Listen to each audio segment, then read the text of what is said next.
This week's hot topic, homeownership in America hasn't gotten harder. It's gotten exclusive. New data from Bankrate now shows 75% of homes are out of reach nationally, and in San Diego, the door is almost completely shut.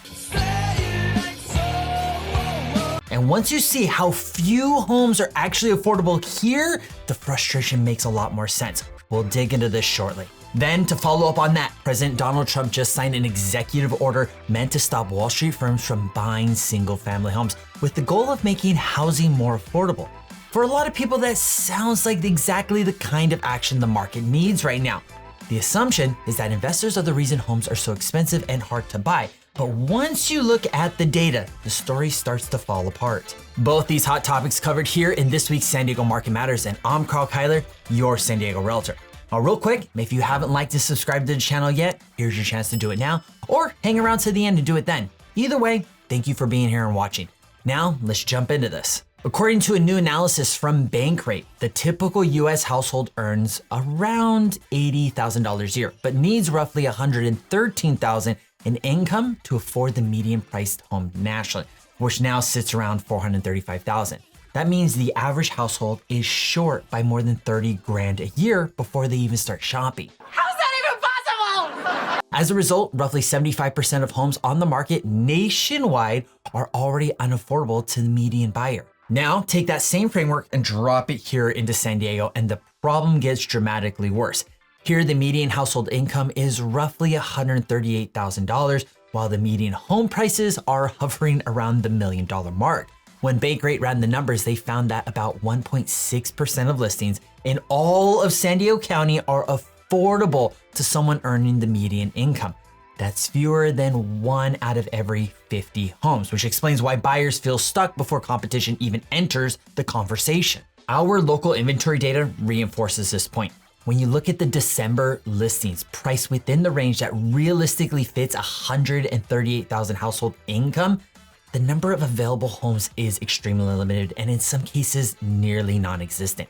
Inventory has grown in higher price brackets, but the inventory that actually aligns with local incomes remains tight. So while people hear inventory is up, the homes that matter most to median income buyers still aren't there. This is where the inventory conversations needs more precision. Precisely.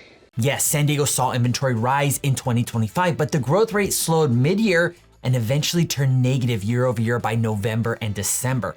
In other words, we technically have more homes for sale, but barely, and not enough to relieve price pressure.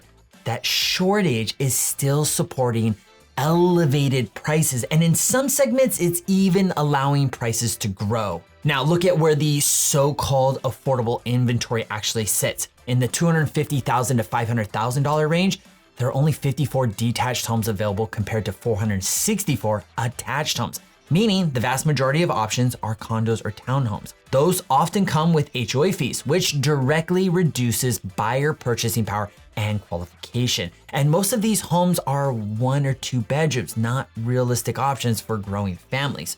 So even when a home appears affordable on paper, the real world cost and livability often tell a different story. This dynamic reshapes how the market is behaving. Demand doesn't disappear when affordability breaks down. It gets compressed into a very small slice of the market.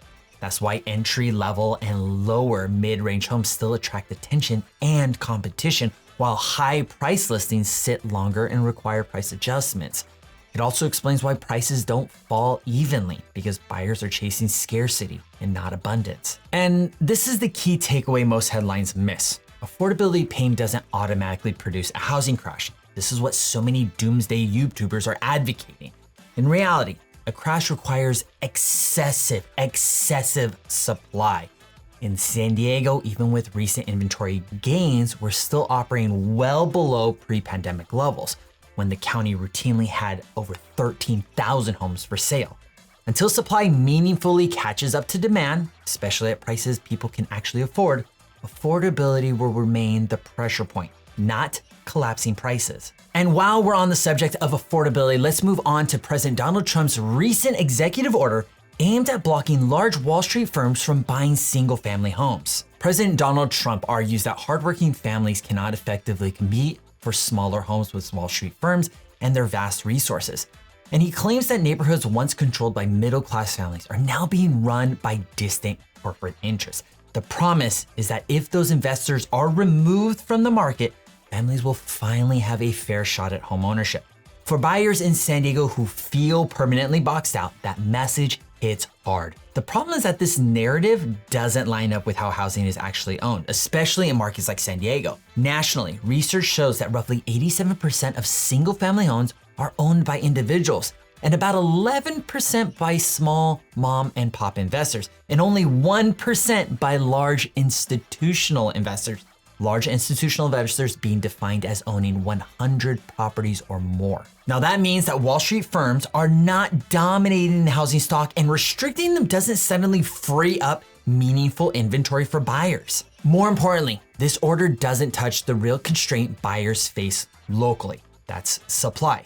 San Diego, for example, already struggles to produce enough housing because of land limits, zoning, coastal restrictions, and high construction costs. That's why prices stayed elevated even when demand cools. Nationally, the US is estimated to be short about 4.7 million homes. And San Diego feels that shortage more acutely than most metros because we can't easily build our way out of it. So even if this executive owner reduces investor competition at the margins, it wouldn't change the math here in San Diego. It doesn't add new homes, it doesn't unlock existing owners, and it doesn't address why San Diego consistently operates with far fewer listings than it needs. Buyers aren't losing out because Wall Street owns everything. They're losing out because too many people want to live here, and there still aren't enough homes available to buy. That's why, for San Diego, this order is more symbolic than transformational. Now, don't get me wrong, any help is welcome, but let's set proper expectations. This won't move the needle on affordability in a market where supply is the real gatekeeper. Until policies focus on building more housing at scale, especially at prices people can actually afford, affordability here remains constrained regardless of who gets restricted from buying. And just to add some local context, Mayor Todd Gloria addresses this directly in his recent State of the City address, where he outlined the city's efforts to increase housing production and improve affordability.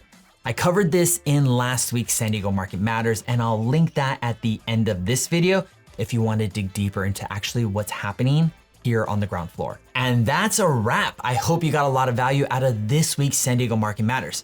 Now, be sure to like and subscribe if you haven't already. And if you're looking to buy or sell here in San Diego, I'd love the opportunity to work with you. My contact info is in the description below. Feel free to reach out if I can be of any help. As always, I'm Karl Kyler, your San Diego Realtor. I'll see you next video. Shh.